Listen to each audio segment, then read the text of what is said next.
Hello there, how are you today? Yes, we are here again this week with something really nice, with something really good, something that you will, after listening, you will ponder on. Now, our theme this week is on confidence. Stop shrinking to fit. So, our topic is the version of you that keeps apologizing for existing.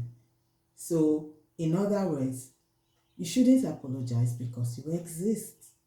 Can I ask you something? When was the last time you showed up fully as yourself, without shrinking, without over explaining, without apologizing for your voice, your dreams, your growth, or your presence? Because many women out there are struggling with lack of ability. They are struggling with permission to speak, permission to grow, permission to take up space, even permission to become. Shrinking does not always look obvious. Yeah, it doesn't really look obvious. Sometimes it looks like saying, it's okay, when it actually hurts. Remaining silent in meetings, classrooms, relationships, or conversations because you fear being seen as too much or too extra, too sane. Rejecting opportunities because you think someone else is more qualified. And yes, many women are in this space. They belittle themselves when they are actually highly qualified for the job that they are supposed to do. Waiting endlessly for approval before starting what God placed in your heart. Dressing down your achievements so others feel comfortable. You're even afraid to be big and proud. Being afraid to celebrate your growth because people may think you are proud. Constantly saying sorry, sorry, sorry for things that you do not require apology for. Some women have become experts at making themselves smaller, not because they lack value, but because they learned that acceptance sometimes came through disappearing.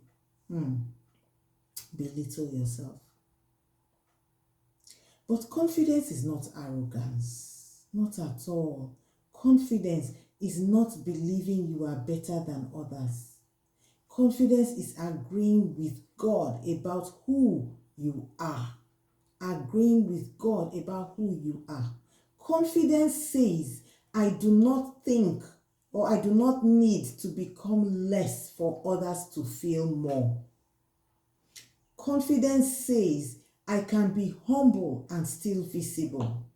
I can be kind and still have boundaries. Oh, yes. I can grow and still remain grounded. Many women confuse confidence with pride because they were taught that goodness means silence.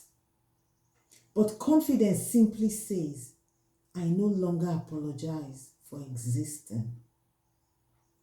2 Timothy 1 verse 7 says, for God has not given me or given us the spirit of fear, but of power and of love and of sound mind. Notice, not fear, power, not insecurity, soundness, not hiding, strength. God did not create you to constantly live beneath who He called you to be.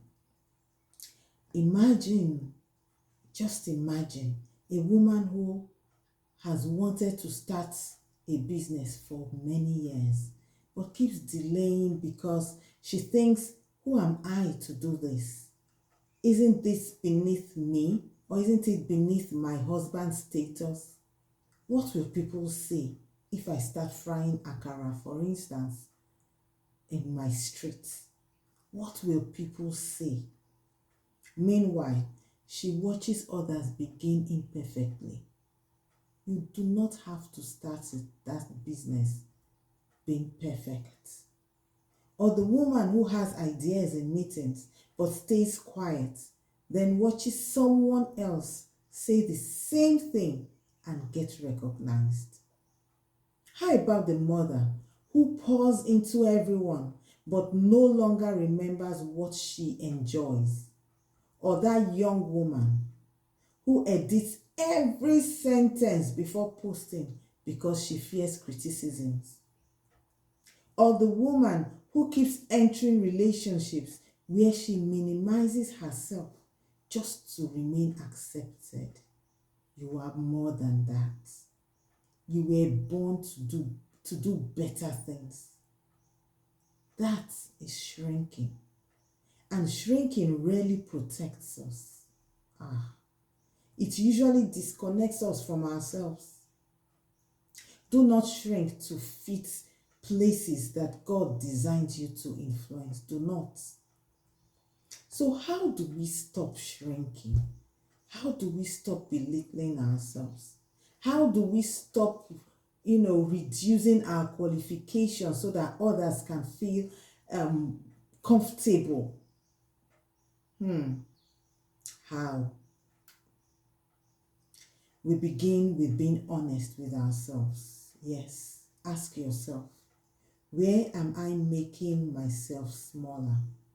Where am I seeking permission? What am I afraid people will think? Then remind yourself, growth does not require apology. Your voice matters. Your ideas matter. Your presence matters. You do not have to become louder. You simply have to stop becoming smaller.